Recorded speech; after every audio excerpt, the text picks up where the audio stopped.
So, hello everybody. Thank you, Sabine, for this nice introduction. Can you just confirm me that on the chat that you can hear me? Yes, I can hear you. Okay, so that's perfect. So thank you so much for joining us tonight. Something Sabine didn't mention, and I have to mention it right now. Well, she did mention I come from France, so which means that you guys will have to hear my thick French accent for roughly 45 minutes to 1 hour. But first of all, I would like to thank you guys for being there today. It's a beautiful evening here in Kitchener-Waterloo. And one thing I know for sure is that when you work at a shelter or when you volunteer at a shelter, one of the most difficult things to find for you guys is time. So I'm really glad you could make it tonight, and we'll definitely we'll do our best to make this time as profitable as possible for you. And you'll see that there are very good tips you can use every day in your shelter to, again, make the life of these animals better. I think Sabine mentioned that I was working in the department of small animal reproduction, and maybe some of you who haven't met me yet might wonder, okay, what's the relation with shelter medicine? The relation is quite simple, in fact. For sure, I was working a lot on contraception as well, and this is something that I'm sure you guys know is extremely important in terms of population control. But more than that, I was mainly working with animal collectivities, and this is something I learned over the years, is that animal collectivities, animal communities like shelters, kennels, catteries, etc., they're very different environments, and it's very different than normal veterinary medicine like the one we practice usually at the clinic, where you deal with a single individual, a single cat, a single dog. When you work in shelters, you have to approach a population, several dogs, several cats, all living together. And that's something I quickly learned about shelters, is that it's definitely a challenging environment. So whether you work at the shelter or you're part of the regular staff or whether you volunteer at the shelter, something you learn quickly is that shelter environment can be challenging. What the biggest threat you've seen in shelter environments is for sure infectious diseases. I'm sure you heard about outbreaks of parvo, ringworm, upper respiratory diseases in cats. This, unfortunately, is the reality, and this is something that can strike any time in shelters, and which makes it a very challenging environment. You have to deal with stress, human stress for sure, and I'm sure some of you will agree with me on that, but animal stress too. We often do talks on infectious diseases, and I always emphasize the importance of controlling the stress in these animals, because stress leads to secretion of cortisol, and cortisol decreases the efficiency of the immune system. So when you have animals in shelters, stress is always present. And this is one of the challenges you guys have to deal with on a daily basis. You might end up dealing with overpopulation issues. Again, it's not always easy. I'm sure that most of you will recognize this situation. Sometimes, you hear somebody knocking at the door, you open the door, and you find a basket full of kittens or full of puppies. So unfortunately, sometimes you have more animals this goes above the capacity of the shelter.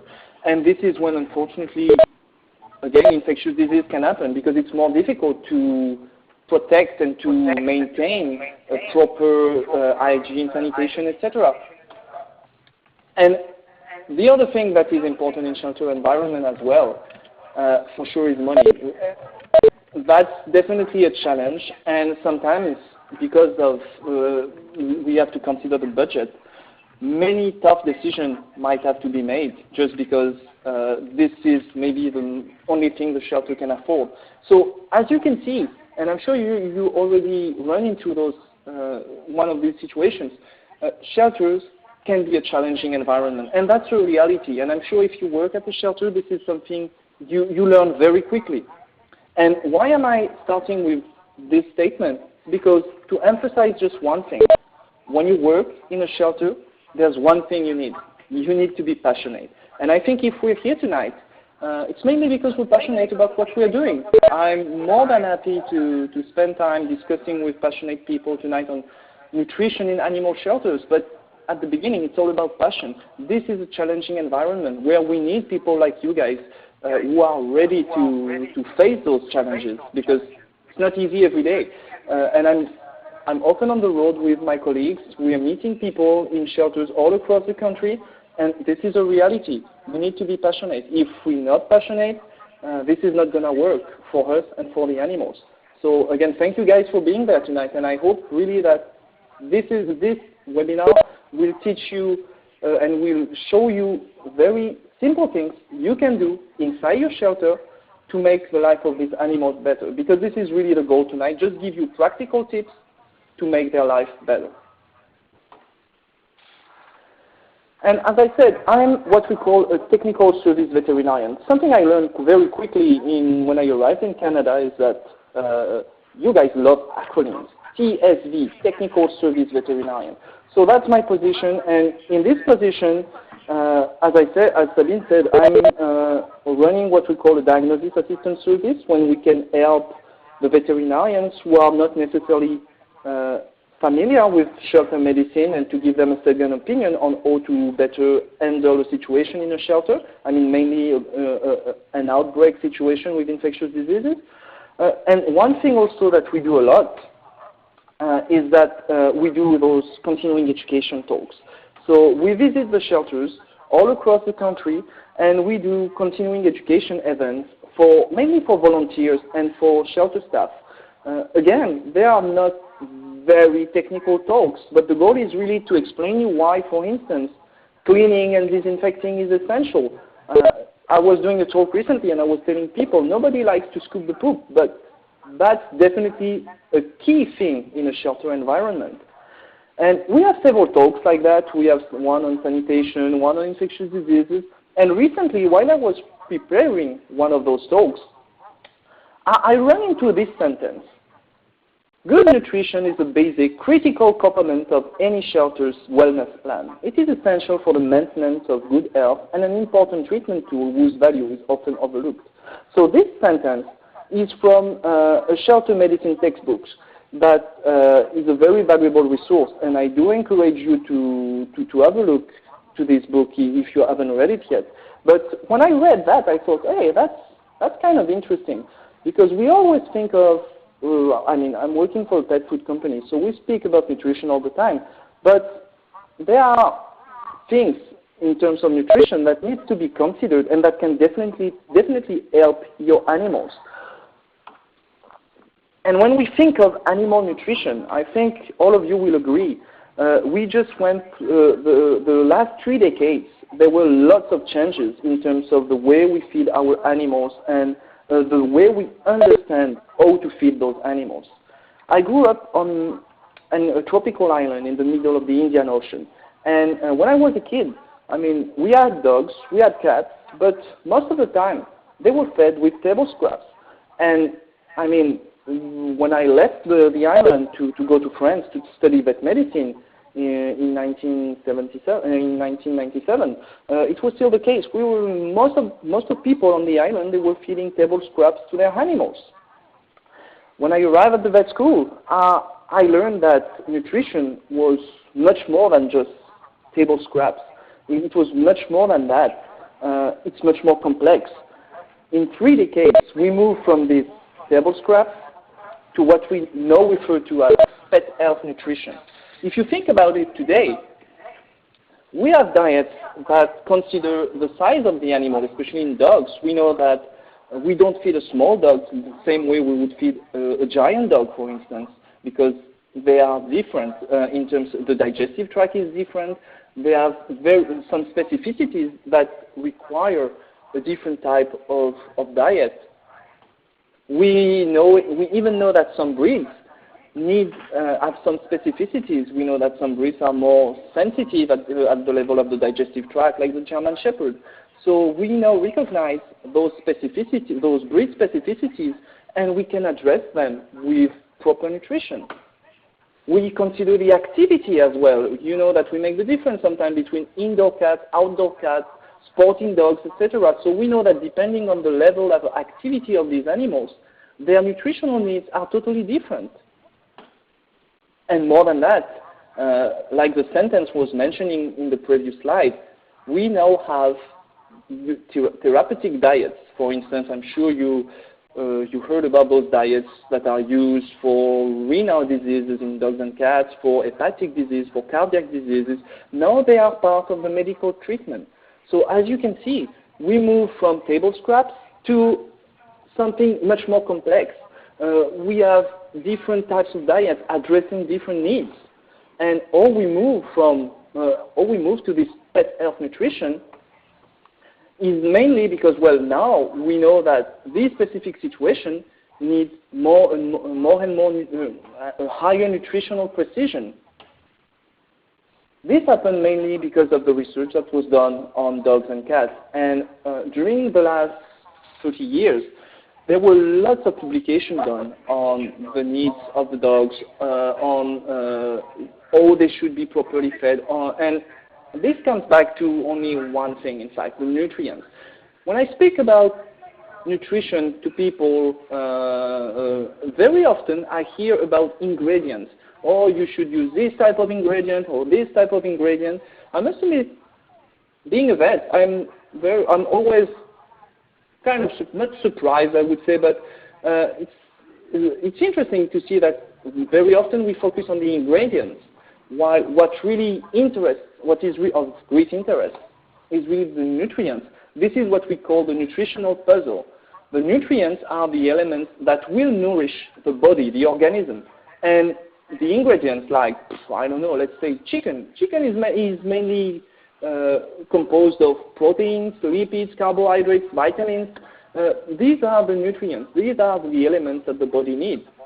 Today, we have a better understanding of this nutritional puzzle. We have a better understanding of what are the needs for the animals in terms of proteins, depending, again, on their size, depending on their activity, depending on their breed even. We have a better understanding of the needs of these specific nutrients. And this is what we really need to know today in order to define and to describe and to formulate the best diet ever. We need to have a clear understanding of these different nutrients, because these different nutrients are what will fuel the body. The ingredients are just the vectors of these nutrients. And thanks to the research we have today in dogs and cats, we have clearly a better understanding of their nutritional needs. And I'm telling you that because something we see now in veterinary clinic and something I could see at the vet clinic, when I was growing up, very few of the dogs and cats were getting very old, I would say. While today, honestly not uncommon to see dogs and cats above 20 years of age. So it's really not uncommon. And for sure, there are lots of different things that are responsible for that. There are lots of different things that explain why we can see the lifespan of our animals increasing.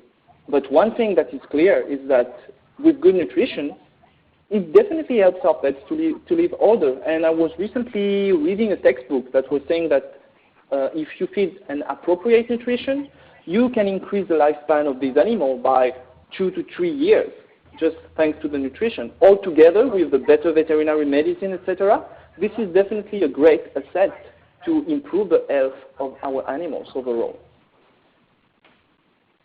So as you can see, this could be a great discussion, and we could spend hours discussing on the needs, on the protein needs of the dogs, on the carbohydrate needs, etc. And that could be a very, very long discussion, in fact, for which we definitely don't have enough time. That's for sure. And again, the goal tonight is really not to. My goal is not to focus on the importance of these different nutrients, etc. With this short introduction slide, what I really wanted to show you is that what really matters for the organism in the end are the nutrients and the quality of these nutrients.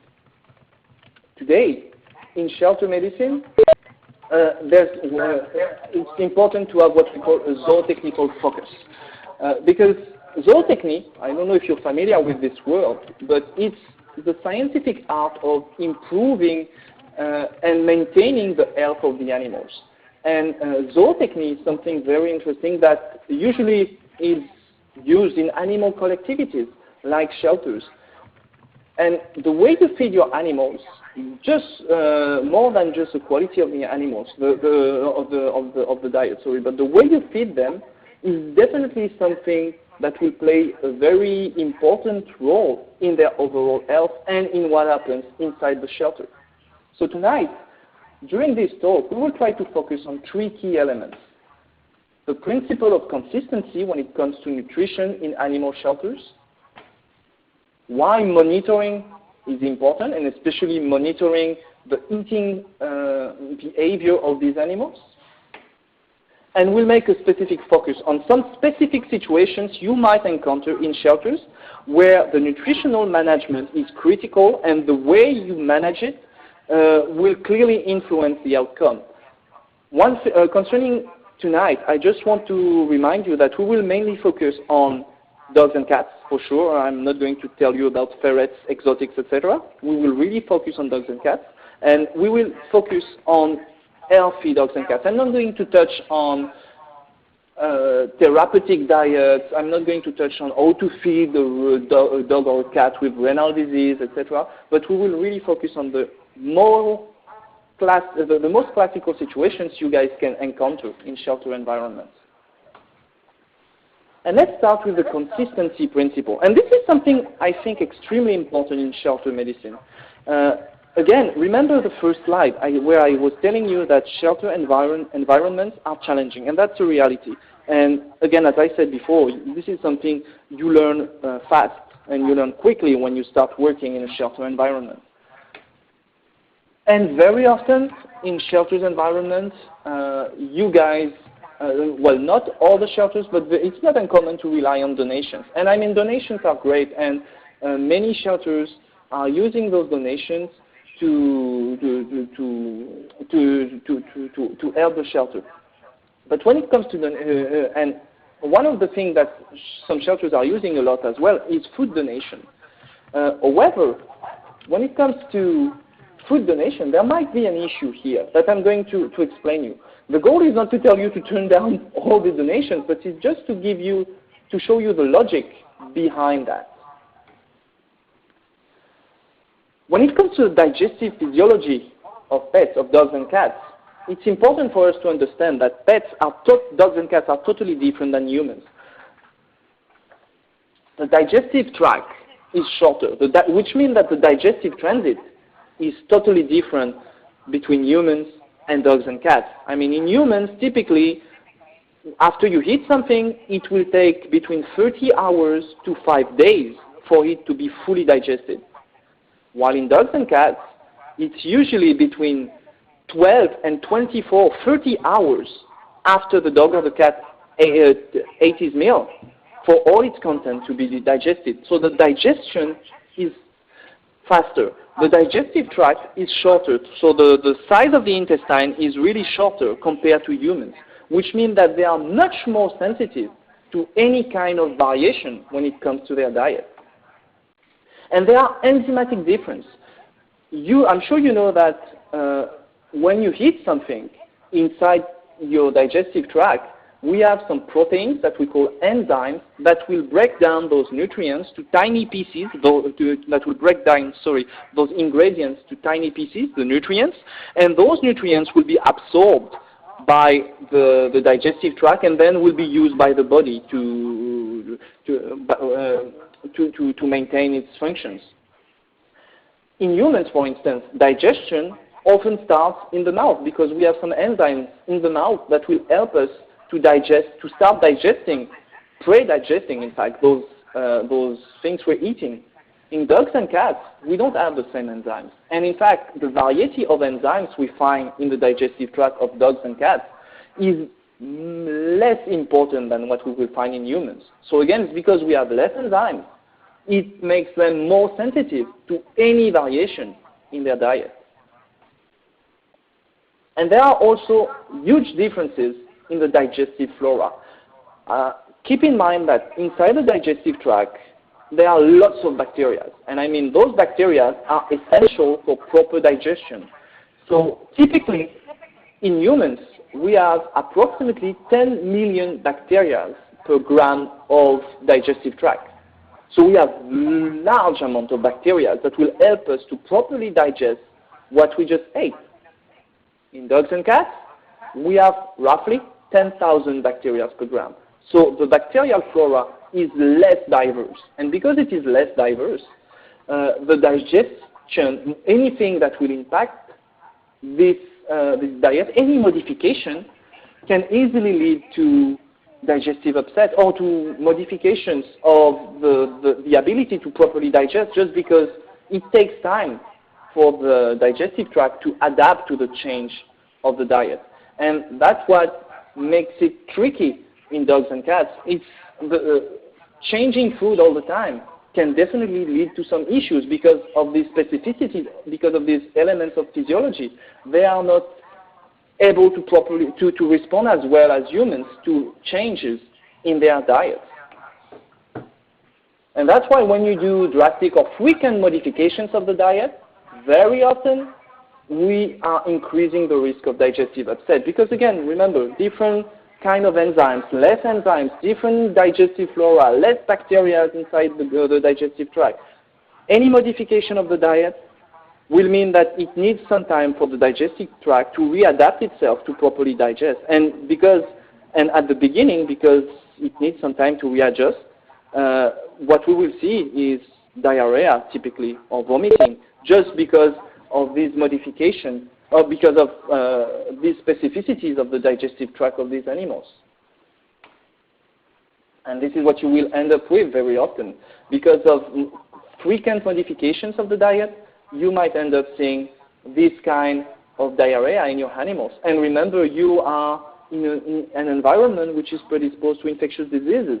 When we have those types of diarrhea, the digestive tract becomes more sensitive to any other pathogen that can be around. And this could lead to a more severe problem because this can make ground, in fact, to a more severe infection. So that's why diet consistency is important. And today in the textbooks of veterinary or shelter medicine, everywhere it is reminded that it's important to try to be consistent when it comes to the diet. The more often you change diets, the more you expose yourself to end up dealing with these GI issues. And I know, again, it's not easy, and I speak with many of you all across the country, and sometimes we have no choice, and that's the only possibility that we have. But the goal today is just really to show you that, okay, if you rely on donation, maybe you should be consistent on your donations and ask for a very specific brand of food or a very specific type of food that fits your animals. And this is something I know some shelter staff told me this is what they ask from people who wants to donate to their shelter. They said, okay, we're more than happy to receive donations, but this is what we need because this is what we consider the more consistent for our collectivity. And this is one thing. So diet consistency is extremely important in shelter environments, whether you deal with dogs or cats. But there is something else which is important. I told you that the digestive tract needs time to readjust to any change of diet. So that's why diet transition is of the utmost importance. So typically, this is what is the normal diet transition. We usually recommend to do a transition on 5 days. So you move from the previous diet to the diet you feed your animals in the shelter. That's kind of easy, I would say, when for some animals which were relinquished, and the animal came with what he was eating at home. So you can do this transition. Very often, unfortunately, you don't know what these animals were eating, especially the animals that are found on the street and that were abandoned, etc. You don't necessarily know what they were eating before. So for sure, when you introduce a new diet, there is automatically a risk of ending up dealing with a GI upset. And that's the question I often ask to other colleagues who work in shelter medicine. Is there a specific protocol you recommend for these animals? Unfortunately, today, we don't have lots of data. I think everybody does what he thinks is right, and we're crossing fingers, hoping for the best, to tell the truth. So for animals, when you have no idea what they were eating before, we usually recommend to use the most digestible diet you can have, a diet which is really geared for digestive sensibility. So you hope that it will be well processed and well digested, and so you won't end up with GI issues on the animal. And as soon as the animal is okay and is used to the diet after 1 week or 10 days, we will switch these animals to to the diet you use for all the animals inside the shelter, and we will do this 5-day transition. So again, something very simple, that can really make a difference, because again, some animals, because of the stress, etc., if you introduce them to a brand new diet, they might end up having those diarrhea. And this may ground to any kind of infectious diseases that, again, are extremely important in a shelter's environment.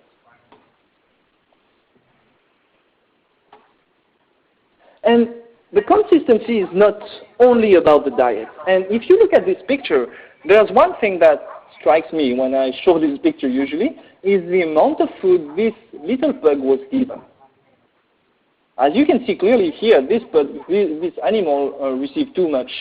And very often, it's not uncommon. I could see that in any kind of animal collectivities, we don't necessarily follow the feeding guidelines. We just give the animal what we think is right, or we don't really pay attention to the amount of food we will give to these animals. And that's a mistake. That's really something on which we should be consistent. Each animal, we need to give them what they really need in terms of nutrients, in terms of diet. If you give them too much, for sure, this will be a big waste, because you can imagine this dog is for sure not going to eat all of these things, all of these kibble. Concerning kibbles, be aware that after giving the kibbles to the dogs, if the dog didn't eat the kibbles, and if there are still kibbles in the cage 24 hours after you gave them to the dog or to the cat, they should be discarded, because the longer they stay, the higher risk this product will be corrupted and can cause eventually some issues then in the animal, some gastrointestinal issues especially. If you deal with a diet you need to humidify, I'm thinking about the diets we give to puppies and kittens when we start weaning them. Same thing, typically 1 hour after this diet is fully moistened, we should discard it if there's something left, because the more it stays in the cage, the more bacteria can grow in this diet and can eventually lead to digestive upset in these puppies and kittens that are eating this diet. If you feed canned food, typically we recommend that few hours after giving the canned food to the dog or to the cat, if there's still something left, this should be discarded as well, because again, if it stays too long, we increase the risk of bacterial overgrowth that can be detrimental for those animals. And well, when you overfeed those animals, especially something happens. Typically, they will develop what we call a diarrhea of overconsumption, because you feed them too much, and some of them, especially those greedy animals, like if you deal with any kind of Labrador or these kind of dogs, you know, they are like food vacuum cleaners. They will have a tendency to eat as much as they can. So you will overload, in fact, their digestive capacities, because they eat too much. And since the digestive capacities are overloaded, this will end up in a diarrhea of overconsumption. And this again leads to gastrointestinal upset, and eventually to this may ground to any kind of infectious diseases, because this leads to lesions on the digestive tract. The other issue we have when animals are overfed and receive too much kibbles, etc., is overweight. I'm sure you're aware that today there are many articles in veterinary medicine speaking about overweight condition in dogs and cats, because we see more and more dogs and cats which are overweight, in overweight condition, and we know that when overweight occurs, we have an increased risk of seeing cardiac diseases, renal diseases, hormonal diseases like diabetes, joint diseases because of more pressure on the joints and bones, etc. So overweight is an issue that can occur in this situation. And again, you want this animal to be as healthy as possible. And just by following the appropriate feeding plan can really help you here, because again, as I said, sometimes we don't really pay attention to the amount of food that is given on a daily basis to the animal, while this should be a priority. If you give them the right amount of food per day, you will fulfill their needs, and there will be no excess, and there will be no detrimental effects, no side effects on these animals. So it's really important to be consistent on the way you feed those animals and on the quantity you feed them, because that really makes a difference on the long run. So as I said, we need the right feeding plans, and we know today that we have those feeding guides that maybe you know the feeding guidelines for many diets have been revisited 2 years ago to address the issue of overweight, and that's why very often you will have, it will consider different types of activity, moderate activity or high activity depending on the animal you're dealing with. And since you see the animal, you can define in which column this animal will fit. So as I said before, it's following the feeding guidelines and respecting, being consistent in the amount of food you're giving to the animals on a daily basis is extremely important. And usually when we think about that, we think of dogs, because we say, okay, dogs, usually you feed them and they will typically eat very fast. In 20 minutes or so, they will have eaten everything, and that's it. But when it comes to cats, we usually think that, okay, cats they have a different feeding behavior. They will typically take 12 to 20 meals per day because they take small meals, etc. And that's true. Cats have a different feeding behavior. So that's why in many shelters sometimes we tend to free feed them. So I've seen in certain structures, you guys have those automatic distributors which are filled with kibbles, and the cats come and eat when they want. So I think we should indeed remember that cats have a different feeding behavior, and maybe they need to have those several meals per day. However, it doesn't mean that we need to give them more than they need, even if we somehow free feed them, even if we let the food inside the cage at their disposal. We need to focus on the amount of food we're giving them, because if you give them too much, if they eat too much, you will end up with those GI upsets. You will end up with those diarrhea, this overweight problem in some of them, because of the stress of the shelter. Some of them can become bulimic, etc. So even in cats, it's important to check the quantity of food you're giving to them on a daily basis. Even if you're letting the food at their disposal, check the quantity, check the amount of food you're giving them, because if you give them too much, you might end up with some issues there as well. Oh, and one thing, it's interesting because I have this discussion very often. Beware of what I call the cup mistake. What is the cup mistake? Very often when I speak with people, they tell me, oh yes, my dog eats this amount of cups per day, or my cat needs this amount of cups per day. And I understand that somehow along the way, the cup became the way to measure the quantity of food you need to feed your animals.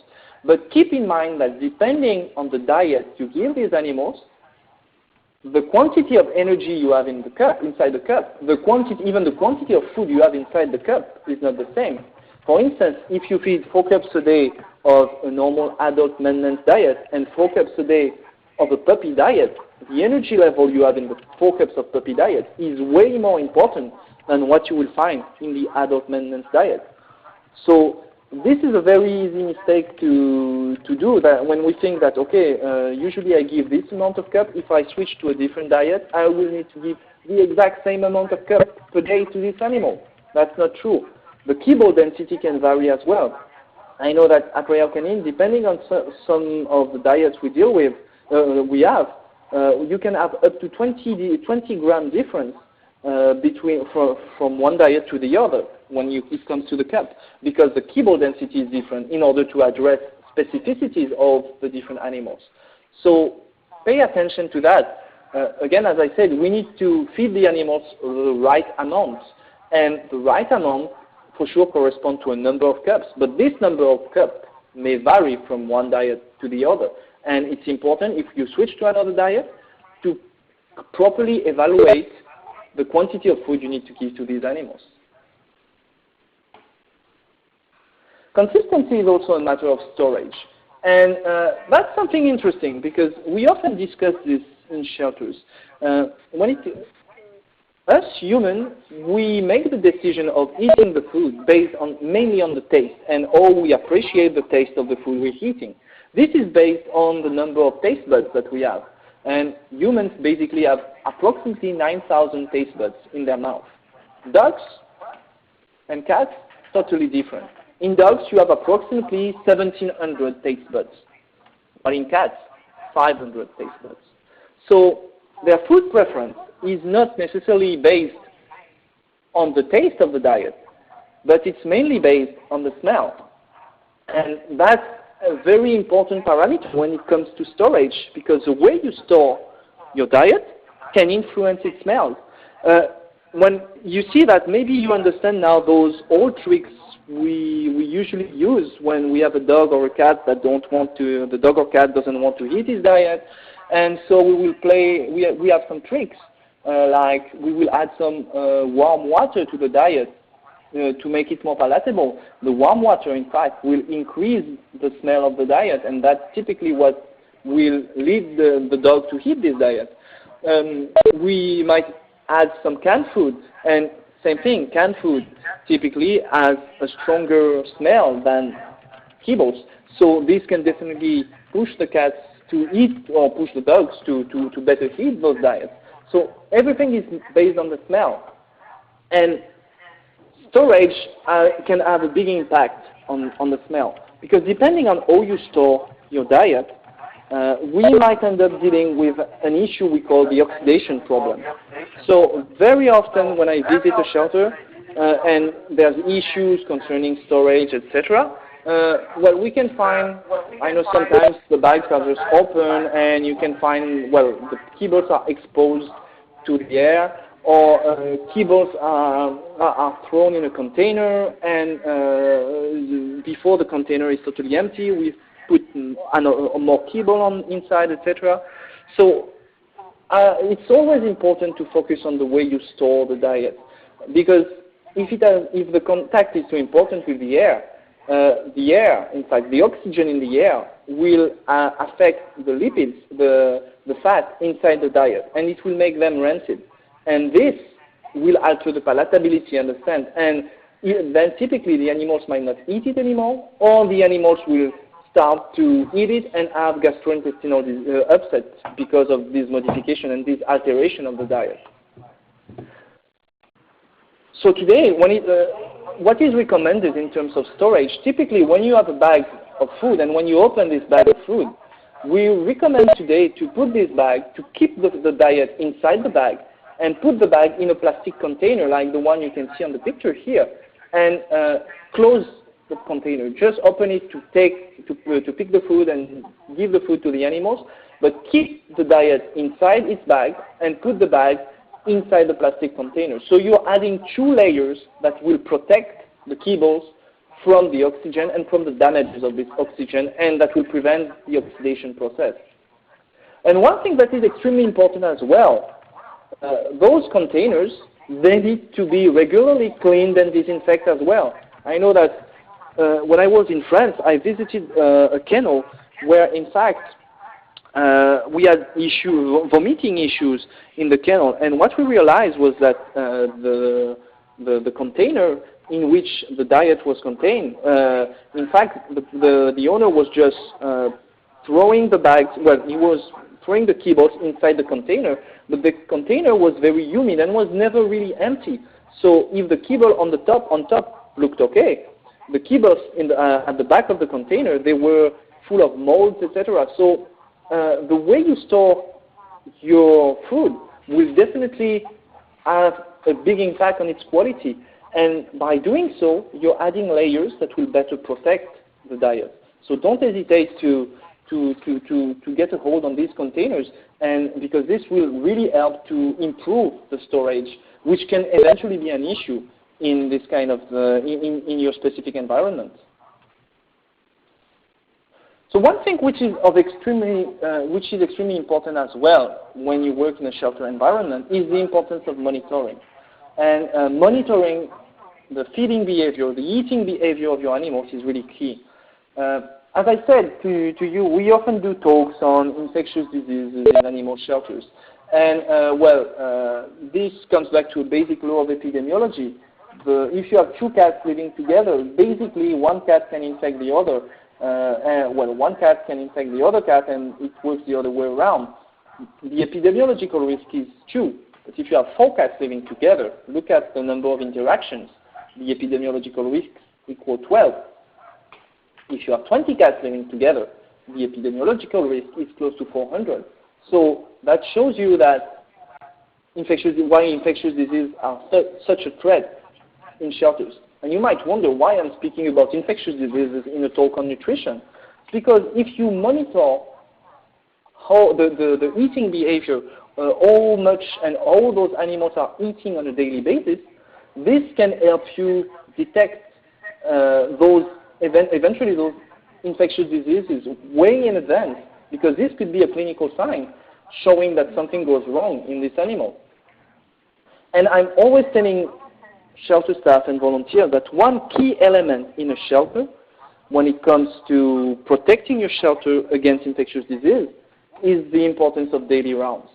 So I know that sometimes it's not always easy to do it because you don't have enough staff, you don't have enough volunteers, you have too many animals, and it's very difficult to check the health of every animal every day, etc. But if there's one thing you should focus your efforts on, with sanitation, it should be the daily rounds, because by checking the health of the animals on a daily basis, you can detect those at-risk animals, those animals that might develop infectious diseases, and when you detect them, you can remove them from the population. You can isolate them in isolation room, or you can send them to the veterinary clinic. So they are no more in your shelter environment, and you're decreasing the risk of them spreading the disease inside the shelter. So that's why the eating behavior should always be monitored, and that's important to check, if possible, if the animals are eating and if they're eating properly on a daily basis. This first will tell you if there might be an issue with the palatability of the diet, and maybe there will be a storage issue. Maybe there will be another kind of issue that affects the palatability that needs to be addressed.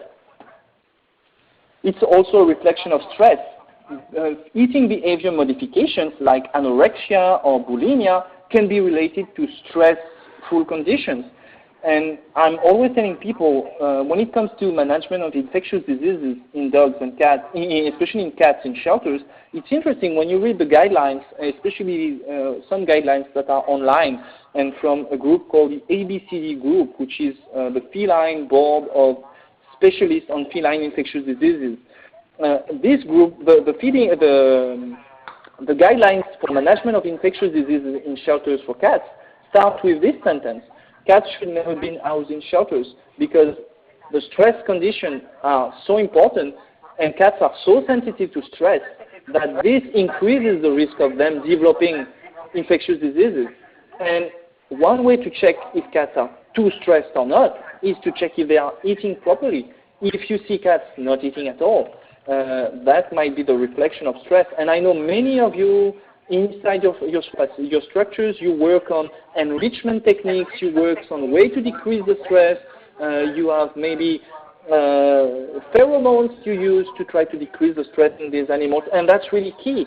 And you can identify at-risk animals by checking on a daily basis if they eat well or not. It's also the reflection of the disease. Again, when a cat is sick, when a cat is not doing well, when a dog is not doing well, very often the first thing they will do is to stop eating. So sometimes, even if you don't see any other clinical sign, no GI disease, no temperature, etc., this could be a sign that tells you that something goes wrong. And again, if you're a volunteer or if you're not used to work with animals, etc., you should definitely go and speak with somebody, the technicians inside the facility, or if you have a veterinarian on staff, go to see the veterinarian and tell them maybe there's an issue with this animal, maybe you should have a closer look to it, because this is definitely something we can see in dogs and cats that are developing diseases, and that's something the eating behavior can tell you. So what to look for when it comes to how to assess that? So one thing you can look at is the quality of the coat. So if you're under the impression that the animal has a dual coat and the coat is modified, the hair does not look that great, keep in mind that 30% of the proteins that are ingested on a daily basis will in fact help the growth of the hair and will be beneficial for the coat of the animal. So when the animal does not eat properly, or when there's an issue related to the absorption and the eating behavior of these animals, there might be some reflection on the coat. I'm not saying that all diseases coat-related are due to nutrition. In shelters, remember that the first thing we have to think of when we see skin issues in animals is ringworm. But and that needs to be addressed, but this could be the reflection of bad assimilation of the diet for many different reasons, for stress reasons, etc. Sometimes when you have an animal which is inside a group and this animal, all the other animals are dominant and don't give access to the food to this cat or to this dog, this could be something you will see. Something important as well is to check the body weight of the animal, and in some textbooks they recommend to weight these animals, not maybe on a daily basis, but at least on a weekly basis, just to be sure they're maintaining their proper weight and you don't end up dealing with overweight animals, or you don't have animals losing weight, because if they lose weight, it definitely means that there's something's wrong. Maybe it's the environment is too stressful, maybe they're developing a disease, maybe there's a parasitic disease that's going on, but the body weight is a very good way to assess that those animals are eating properly. And something else you should focus on is the body condition. I'm sure you're familiar with those scales that we use today to assess the body condition in these animals, in dogs and cats. So we have different profiles that need to be assessed in order to define if the animal is in proper body condition. But that's something essential today to determine the proper amount of food we should give to the animal, and to determine if the diet is adapted to this animal. Because if a diet is adapted, the animal should maintain its weight. It should not gain weight, or it should not lose weight. And these are easy things you can assess, again, not necessarily on a daily basis, but maybe on a weekly basis, just to be sure that those animals are not are receiving the proper nutrition. And just to finish, we will just address some very specific situations that you guys might run into in shelters. And one of the first situations I had in mind concerned the neonates and the milk. And I don't know if maybe you've seen this post. It made a big buzz on Facebook a few months ago. It was the story of a woman in Colorado that she had an orphan puppy, and she didn't really know what to do with the puppy, and apparently she didn't call her vet, and she didn't really know what to do. She had this puppy, and she decided to breastfeed the puppy. And she went online, and she went to the local news in Colorado saying that, well, you know, I didn't know what to do. I breastfed the puppy, and I saved the puppy. And I mean, in the end, that's the good news. They saved the puppy. It went online. You had an interview of a veterinarian telling that it might not be a good idea because some diseases can go from the puppy to the humans, etc. And that was interesting. But when I saw that, there was something interesting, because the first thing I had in mind was not that, okay, there were risks for the woman to contract an infectious disease from the puppy, which is something that was possible, but it was mainly the fact that canine milk, and to a larger extent feline milk, is something very specific.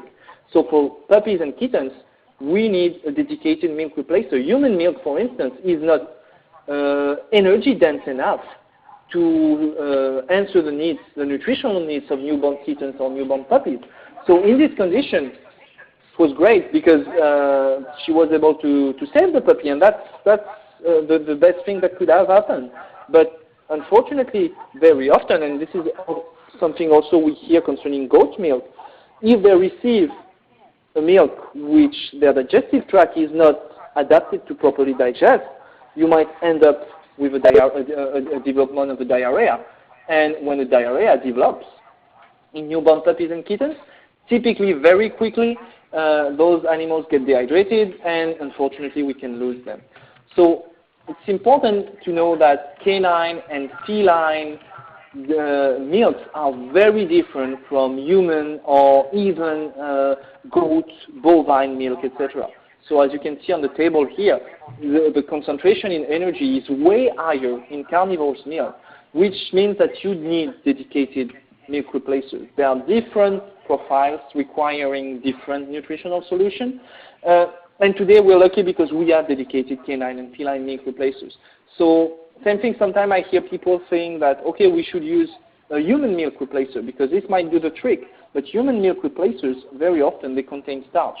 And newborn puppies and kittens, they don't have the ability to digest starch. They don't have the enzymes to break down the starch and to properly digest it. So that's why it's important to have dedicated formulas that will answer the needs of these newborn puppies and kittens. And when those puppies and kittens are growing, the same issue can occur.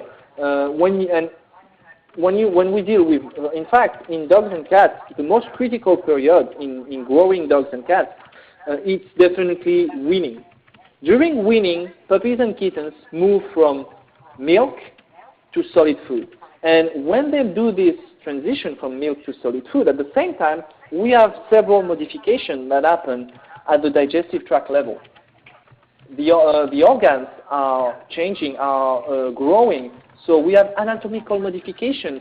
The intestine will increase its surface. The stomach will increase its volume. So which means that their ability to digest, their ability to properly digest is changing. We also deal with enzymatic modifications. Kittens at weaning, at the beginning, they have enzymes that allow them to digest milk. They don't have yet enzymes that will allow them to digest complex carbohydrates, for instance. And they will acquire this progressively. If you go too fast in the weaning process, and if you suddenly stop the milk and move directly to a totally dry kibble, the puppy and kitten, they don't have the enzymes to properly digest this, and this might end up with a diarrhea. And more than that, during this weaning period, this is when occurs something we call the immunity gap. So we could speak hours about on the immunity gap, but this just means that during this period, around weaning, puppies and kittens are more fragile. And any digestive upset because of a wrong transition during the weaning process could more easily lead to infectious diseases. Again, because those pathogens, the immune system is not as efficient, and it's easier for the pathogens, which unfortunately are present in shelters, to develop and to create a more severe disease. So altogether, this is why puppies and kittens are definitely predisposed to diarrhea, digestive upset, and that's why weaning diarrhea in puppies and kittens is one of the most common diseases we have to deal with in animal communities, whether it's shelters or kennels or catteries. So whatever happens, it's important to keep in mind that the nutritional part of weaning must be progressive. So if you look around, there are plenty of different recipes today when it comes to weaning. And to tell the truth, there's no perfect recipe. Nobody can tell you this is the best recipe you should use for weaning, etc. So this is one we came up with based on what we could find in the different textbooks and from our discussion with other colleagues in the field. But typically we would recommend to start with food which is humidified, food which contains highly digestible carbohydrates, so that it's more easily processed by the digestive tract of those newborn or of those puppies and kittens. And very often the first week of weaning, we'll mix the kibble with milk instead of water, so that the milk will still be properly digested by the enzymes that the puppy or the kitten have. And we'll progressively move, as you can see, we are decreasing the amount of water the second week of weaning, and then the third week of weaning, to move to a totally dry food diet on the fourth week of weaning. So if you wanted to write down the full recipe, no worries, this will be shared on the internet. But the idea is to make it progressive and not to go straight to dry food when it comes to weaning, because remember that because of all those modifications at the digestive tract level, there's a higher risk of dealing with a digestive upset issue if you don't go progressively from more humid food to solid food when it comes to weaning. And usually when it comes to weaning, after humidifying those kibbles, etc., 30 minutes after feeding the puppies or the kittens, I think I told you this before, but discard what was not eaten. Don't keep it, because if you keep it more than 30 minutes, again, there's a higher risk of bacterial overgrowth. So typically we prepare the diet, we give it to the puppies, we give it to the kittens, and it should be eaten quickly. If it's not eaten quickly, if 30 minutes after there's still something left, just discard it. For sure, provide fresh water. And something extremely interesting, there are recent studies that showed recently that, in fact, the number of meals you give per day influence the quality of the stools and the consistency of the stools. So today in puppies and even in kittens, we would recommend to give 4 meals per day during the weaning process. For sure, people might argue that, oh, it's not always convenient, etc., but that's the best way to decrease the digestive workload in those growing individuals and to better address this digestive sensitivity that we see at this very specific stage. And I stated it before, I say it again, do not overfeed. Really follow the feeding guidelines, because like adults, puppies and kittens can develop diarrhea of overconsumptions, because if they are fed too much, their digestive tract we will just saturate their digestive abilities. So we need to feed them the right amount. Overfeeding might as well lead to GI upset. And very briefly, because as usual I'm too talkative, I would like to touch on something we call the refeeding syndrome. You know that, well, this is the scale we typically use to address and to assess the body condition in dogs. And we have something similar for cats. And sometime in shelters, well, you might end up dealing with those overweighted dogs, but you might also sometimes end up dealing with those very skinny dogs, those emaciated dogs, because they didn't have proper access to food, etc. So, and they arrive at your shelter. And these individuals are very specific, because since they didn't have access to proper nutrition for a long time, there has been a switch in their metabolism. They started to digest, to process nutrients differently. They started to look for nutrients inside their muscles, inside their organs, to maintain the body, the function of the organism. And in this case of severe nutrition, because of this modified metabolism, if as soon as they enter the shelter, you start to feed them like you would feed any other dog that would require a normal adult maintenance diet, unfortunately, this modified metabolism might have some consequences. If the food is reintroduced too fast, what happens is that we have modification in the concentration of especially what we call electrolytes, like sodium, potassium, etc., in the blood of the animal, that can have some severe consequences on their health. It can have lead to renal issues, cardiac issues, etc. So in these very malnourished dogs, it's important to develop a very specific feeding plan. And today, I know that some shelters have protocols in place. We don't have much in the vet literature, and we have some protocols that I will share online on our blog. But it's important for these animals to develop a very specific feeding plan food must be reintroduced progressively. You shouldn't just feed them the way you would feed a normal adult.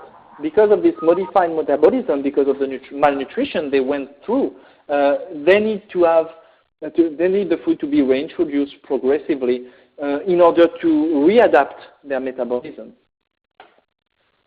And I just wanted to finish with this thing. In shelters, we know that we need to fight overpopulation, because this is something I know you guys are really focusing on, and that's great because animal overpopulation can become an issue. But when it comes to spaying and neutering, we're not going to discuss the pros and cons of spaying and neutering, because there are lots of pros, and one of them is overpopulation, but we could also speak about the incidence of genital diseases, etc., but that could be a very long topic. But there's one essential con when it comes to spaying and neutering, and this is overweight. When you spay and neuter a dog, when you spay and neuter a cat, you must be aware that there is a higher risk for them to become overweight. Because when you remove the genital organs, they now have lower energy needs. They need more energy on a daily basis, because lots of the, a large amount of energy they receive on a daily basis through food is used for the reproductive function. If you remove these organs, they have lower energy needs. If you feed them the same way, if you feed them an excess of energy, this excess of energy is converted into fat. And more than that, when you remove those organs, the ovaries, the testicle, we know that the sex hormones have an influence on the food consumption. So typically, dogs and cats that are spayed and neutered, they have a tendency to eat more food.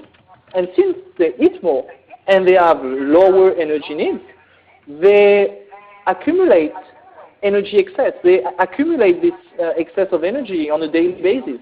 This is converted into fat, and this is when we end up with overweight individuals. And that's a fact. Today, we know that one of the biggest risks we have when spaying and neutering those animals is for them to develop overweight.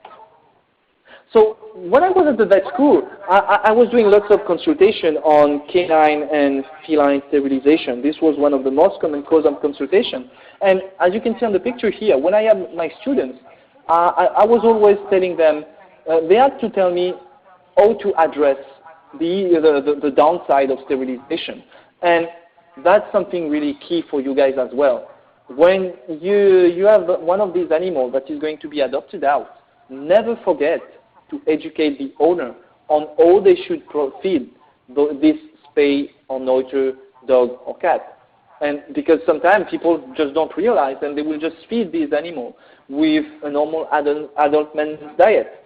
We know today that when I started 10 years ago, we were recommended to decrease the energy the energy intake by 30% per day because of these lower needs in energy, etc. And something happened along the way. Now we have diets for spayed and neutered animals, which are less energetic and which in fact give the sensation of fullness to the animals. So they feel like they eat enough while the amount of energy they receive is lower. And that's perfect too, and that made our life in veterinary medicine much easier, because thanks to this spay and neuter diet, it makes it more easy to tell the owner, okay, by switching to a spay and neuter diet, this is the best way you can prevent the overweight risk in this spay and neuter animal. And that's very common. As I said previously, today there are plenty of papers in veterinary medicine showing that overweight conditions is an issue, and we know that on the long run it decreases the lifespan of the animal. This is a very simple measure, and you have the opportunity to educate the new owners. So when they adopt these animals, never forget to spend time on telling them that they need to feed a proper diet, and especially a diet for spayed and neutered animals, if this is the case, because this will address the proper energy needs of these animals. And I think we're done. So very briefly to conclude, what I really wanted you to remember from this webinar is that, well, nutrition, as you can see, can be very complicated, and that was the goal tonight was really to focus on the key things the practical things you can do inside the shelter, to make the nutrition you give more efficient. As I said, it's important to be consistent. It's important to be consistent on the diet you're feeding, and don't switch diets on a daily basis, because this is the best way for the animals to develop GI upset. Be consistent on the amount of food you're giving them on a daily basis, because this is also a good way to prevent digestive upset. And be consistent on the way you're storing your food. This is really something key in a shelter. Again, a tiny mistake can lead to big issues, because you're a collectivity which is unfortunately predisposed to meet those issues. So be consistent in the way you feed your animals. Monitor, monitor, monitor. Always check the feeding behavior. And I know it's not always easy, especially when you have a big group of animals, but monitor as much as you can. If you see a modification in the eating behavior, this might be the reflection of a high stress level, of an infectious disease developing, etc. And this can be one of the first indication, one of the first things you will see. And that must lead you to speak with somebody in the shelter that will address the situation. Don't let this situation get under control. This is something very easy you can detect. And it's important to be aware of those specific situations. Newborn kittens, weaning puppies and kittens, animals that suffer from malnutrition, spay and neutered animals, these are specific cases that require specific nutrition. So it's important, I think, for you guys to be aware of that. And following this webinar, we'll start to publish blog posts that are addressing those different situations, so that you have all the information written down. But it's important to be aware of that, because by properly addressing those situations, you can prevent disease to occur. You can prevent issues to occur inside the shelter. And as I always say, it's very difficult to protect your shelter against everything. But the more you can do and the more consistent you can be, the better it is for the shelter environment and in the end for the health of these animals. So that's that's the message I wanted to deliver to you tonight. So again, thank you very much for staying there, listening to me, listening to Franglish, which is not easy in room, but definitely not very easy when you're on a webinar. Thank you for being there. I hope you learn things. I hope you have questions. So I see that unfortunately we run out of time. Well, that's kind of common. But if you posted your questions, we'll have a quick look to the questions. Whatever happens, we will answer to all the questions in the forum if there are any. So, and if you have other questions in the middle of the night, if you just think of, oh, maybe I should have asked that, don't forget, don't hesitate, send us emails, send an email to your rep, or send us an email on the social networks. We would be more than happy to try to answer them. I also wanted to emphasize the fact that shelter community is a very small community in Canada and all across the world. So there are still lots of things to learn. And don't hesitate we try to share as many interesting information as possible on the social networks. So don't hesitate to follow us. Don't hesitate to share your experience with us. Don't hesitate to tell us what you guys do, because the more we can share with the others, the better it is for this shelter community we're trying to emulate at the moment. So again, thank you very much for being there tonight. We'll stop the recording, and I'll go back to the chat room and see if there are any questions. But thank you guys for being there tonight. It was, as usual, a pleasure. Bye-bye.